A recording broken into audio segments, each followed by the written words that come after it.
नमस्कार दोस्तों, स्वागत है आपका स्टडी ग्लोस पे।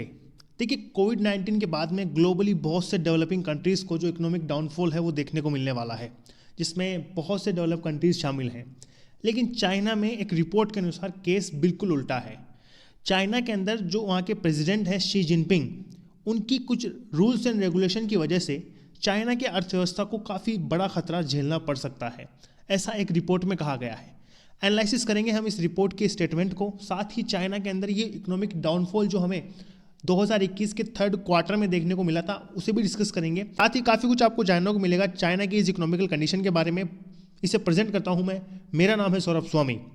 आगे बढ़ने से पहले आप एक चीज़ जरूर जान सकते हैं, स्टडी ग्लोस के मोबाइल एप्लीकेशन पे यूपीएससी पर्सपेक्टिव से काफ़ी इंपॉर्टेंट कोर्सेज जो हैं वो आपको देखने को मिलेंगे, वो अवेलेबल हैं। आप जो है 10% का ऑफ पा सकते हैं रेफरल कोड को यूज़ करके और अपनी प्रिपरेशन को बूस्टअप कर सकते हैं। और आज ही आप स्टडी ग्लोस का जो मोबाइल एप्लीकेशन है उसे ज़रूर डाउनलोड कीजिए। देखिए, आगे बढ़ने से पहले एक क्वेश्चन मैं आपसे पूछना चाहूँगा। क्वेश्चन का आंसर आपको कमेंट बॉक्स में लिखना है। क्वेश्चन ये है कि चाइना को जो आज़ादी है, जो इंडिपेंडेंस है, वो किस ईयर में मिली थी? ऑप्शन आपके सामने है 1950, 1948, 1949 या 1951। बिना गूगल किए कोशिश कीजिएगा इस क्वेश्चन का आंसर कमेंट बॉक्स में लिखने की, और आंसर आप ज़रूर लिखिएगा। चलिए आगे चलते हैं। रिसेंटली एक आर्टिकल हमारे सामने आया है, Xi Jinping himself is a risk to the Chinese economy. मतलब शी जिनपिंग खुद जो है वो चाइना की इकोनॉमी के लिए खतरा बनने वाले हैं, ऐसा एक रिपोर्ट में कहा गया है। प्रेजेंट टाइम पे यदि हम ग्लोबली जीडीपी का इंडेक्स देखते हैं, उसमें चाइना जो है सेकंड पोजीशन पे हमें देखने को मिलता है। जीडीपी का मतलब क्या होता है? Gross domestic production. मतलब एक साल के अंदर जो वस्तुएं और सेवाएं हैं उनका जो मूल्य है वो होता है जीडीपी। जीडीपी किसी भी देश के लिए कहीं ना कहीं इकोनॉमिकल कंडीशन बताता है, और ये जीडीपी ही ऐसा एक पैमाना है जिससे हम किसी देश की जो आर्थिक व्यवस्था है उसे समझ सकते हैं। यहाँ पे प्रेजेंट टाइम पे जीडीपी के आधार पर China United state of America के जस्ट नीचे है। मतलब विश्व में दूसरे नंबर पर सबसे बड़ा देश है। और कुछ इकोनॉमिक रिसर्चर्स का ये भी मानना है कि चाइना जो है आने वाले कुछ सालों में यूएसए को ओवरटेक कर जाएगा और दुनिया की सबसे बड़ी इकोनॉमी बन जाएगा। लेकिन जिस तरह के डाउनफॉल का चाइना में हमें देखने को मिल रहे हैं, उससे लगता है कि इकोनॉमिक रिसर्चर्स को अपनी जो बात है उसमें बदलाव करने होंगे। देखिए, चाइनीज़ प्रेसिडेंट शी जिनपिंग की ये जो एब्रप्ट और एक्सट्रीम पॉलिसीज़ हैं, इनको अंडरलाइन करते हुए इसके जो साइड इफ़ेक्ट हैं उसकी जो रिपोर्ट है वो पब्लिश की गई है। और ये जो रिपोर्ट है ये जापानीज़ डेली के द्वारा पब्लिश की गई है, जिसमें ये कहा गया है कि शी जिनपिंग खुद जो है चाइना की इकोनॉमी के लिए एक रिस्क, एक खतरा जो है वो बनने वाले हैं। आपको ये ज़रूर ध्यान रखना है, ये सब जो आ रहा है ये तब आ रहा है जब जो एक्सपर्ट हैं उनका ये कहना है कि 2021 के एंडिंग मंथ्स में जो कमज़ोर विकास है चाइना का, वो कहीं ना कहीं चाइना की अर्थव्यवस्था के लिए परेशानी का कारण बनने वाला है। क्योंकि चाइना में बिगड़ता ये जो रियल एस्टेट कारोबार है, ये जो क्राइसिस है रियल एस्टेट का, इसी के साथ साथ जो नया कोविड आउटब्रेक हमें देखने को मिला है ओमिक्रॉन का, काफ़ी ज़्यादा इफेक्टिव कर रहे हैं चाइना की इकोनॉमी को।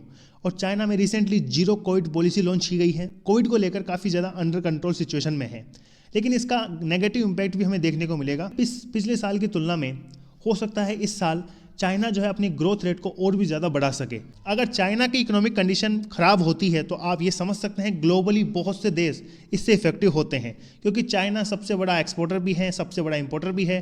तो यहाँ पे आप ये समझ सकते हैं कि चाइना की इकोनॉमिक कंडीशन का ख़राब होना बहुत से देशों की इकोनॉमिक कंडीशन के ख़राब होने के बराबर है। देखिए, इस रिपोर्ट में कई तरह के स्टेटमेंट हमें देखने को मिले हैं, जिसमें ये तक कहा गया है कि यदि कम्युनिस्ट पार्टी ऑफ चाइना की जो नेशनल कांग्रेस है ये मिलकर यदि चाइना की इस इकोनॉमिक सिचुएशन को इम्प्रूव नहीं कर पाती है तो कहीं ना कहीं शी जिनपिंग की पावर को काफ़ी ज़्यादा ये बात अफेक्ट करने वाली है, काफ़ी प्रभावित करने वाली है। ऐसा जापानीज़ फाइनेंशियल न्यूज़पेपर निक्के एशिया ने क्वेट किया है। साथ ही चाइना का जो पॉलिटिकल सोर्स है उसने भी इस चीज़ को डिनोट किया है। यहाँ पे ये तक कहा गया है कि चाइना अपनी डेवलपमेंट को लेकर जितना और कॉन्फिडेंस है, उसके बहुत बुरे परिणाम चाइना को आने वाले सालों में झेलने वाले हैं, और चाइना झेल भी रहा है। ऐसा चाइनीज़ इकोनॉमिस्ट ने कहा था जब ग्रोस डोमेस्टिक प्रोडक्शन जीडीपी के जो आंकड़े हैं वो मंडे को रिलीज़ किए गए थे चाइना के अंदर। देखिए, पिछले साल अभी कुछ महीनों पहले की यदि हम बात करें तो 2021 के थर्ड क्वार्टर के अंदर चाइना की जो इकोनॉमिकल ग्रोथ थी वो 4.9% रह गई थी, जबकि इसी 2021 के सेकेंड क्वार्टर में चाइना की ये जो ग्रोथ रेट थी वो 7.9% थी। तो ये जो डाउनफॉल है, इस डाउनफॉल ने चाइना को इकोनॉमिकली काफ़ी ज़्यादा परेशान किया है। उसके बाद हमें इस तरह के बहुत से आर्टिकल देखने को मिले थे यहाँ आप देख सकते हैं China's growth is threatened by A combo of new regulations, Covid control and power crisis. तो चाइना में कई तरह के रीजंस भी इसके लिए दिए गए थे। आइए हम थोड़ा रीजंस के ऊपर चर्चा करेंगे, लेकिन एक बात आप ये भी जान सकते हैं कि जब ये सब आंकड़े हमारे सामने आए थे तब शी जिनपिंग उस समय वर्ल्ड इकोनॉमिक फोरम में थे और इन्होंने अपने स्टेटमेंट में ये भी कहा था कि ये जो डोमेस्टिक और इंटरनेशनल इकोनॉमिकल माहौल जो है ये, इसके बदलाव में बहुत से देशों को जो प्रेशर है वो झेलना पड़ा है और ये सब इन्होंने अपने देश की स्थिति को देखते हुए भी कहा था। ठीक है, रीज़न क्या हो सकते हैं चाइना की इस कंडीशन के? ठीक है, पहला है base effect. Base effect China में काफ़ी ज़्यादा प्रभावित है। इसको आप एग्जाम्पल से समझ सकते हैं बेस इफेक्ट को। मान लीजिए 2020 के अंदर किसी वस्तु का मूल्य 100 रुपये है और 2021 में ये घटकर 70 रुपये हो जाता है। पहले जो इतनी डिक्रीज हुई है वो 30% हुई है, लेकिन यदि 70% में आप 30% ऐड भी कर देंगे तो भी उस वस्तु का मूल्य 91 ही रह जाएगा। वो 7 रुपये की जो कमी है वो हमें झेलनी पड़ेगी अगले साल। तो ये जो 2 क्वार्टर्स का जो आकलन है वो बेस इफेक्ट के आधार पर किया जाता है।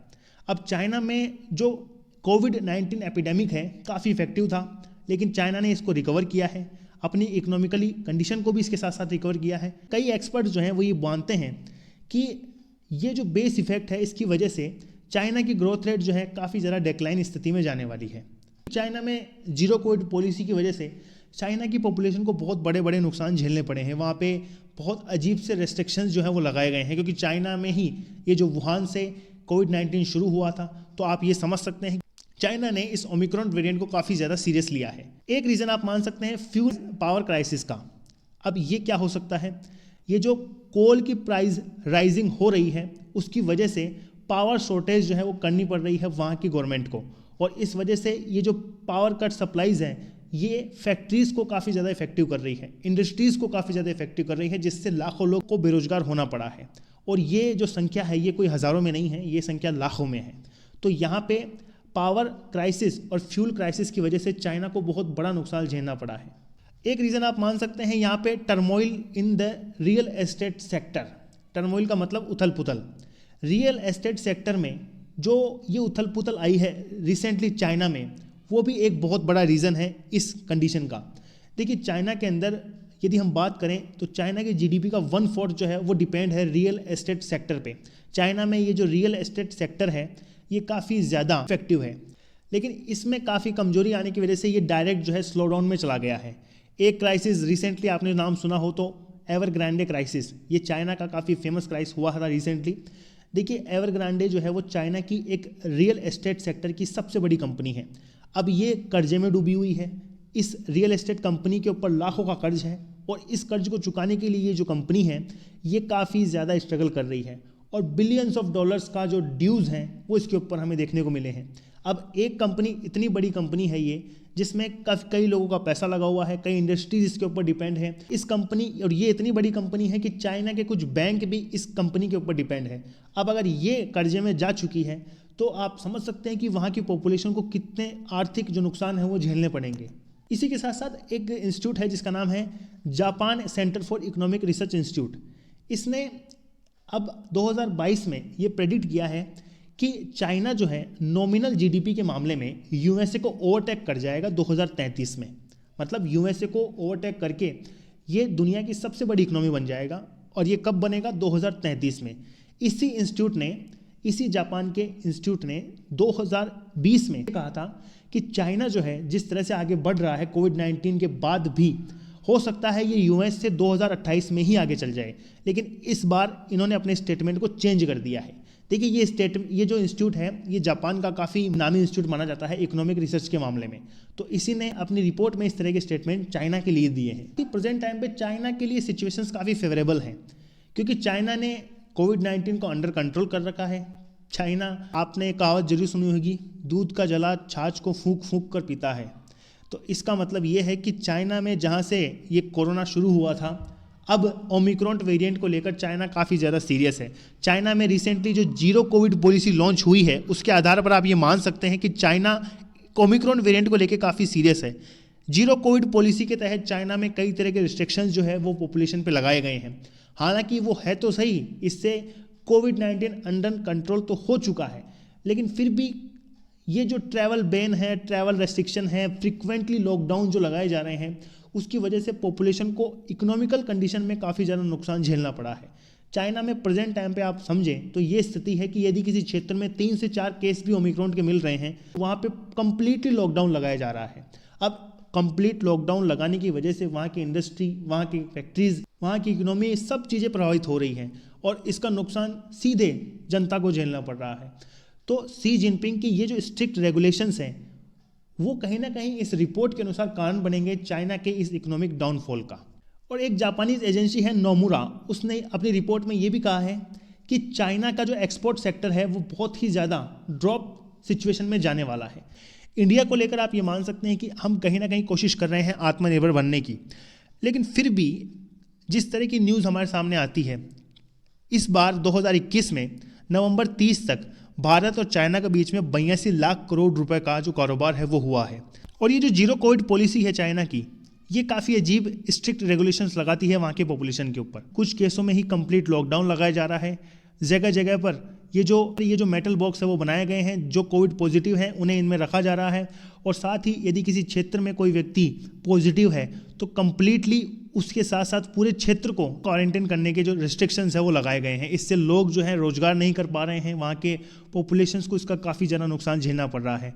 तो शी जिनपिंग के ये जो कठोर नियम हैं उनके आधार पर ही ये रिपोर्ट पब्लिश की गई थी। उसमें कहा गया है कि शी जिनपिंग खुद कारण बनेंगे चाइना की इस इकोनॉमिक डाउनफॉल का।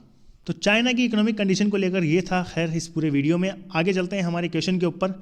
देखिए, क्वेश्चन था कि चाइना ने अपनी आज़ादी को कब प्राप्त किया। इसका सही उत्तर होगा 1949।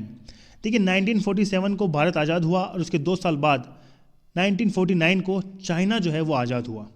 माओ जो है उनकी वजह से चाइना को आज़ादी मिली है, काफ़ी प्रसिद्ध नेता माने जाते हैं चाइना के आधुनिक इतिहास के। तो 1949 को चाइना जो है वो आज़ाद हुआ था। तो खैर ये था इस वीडियो में।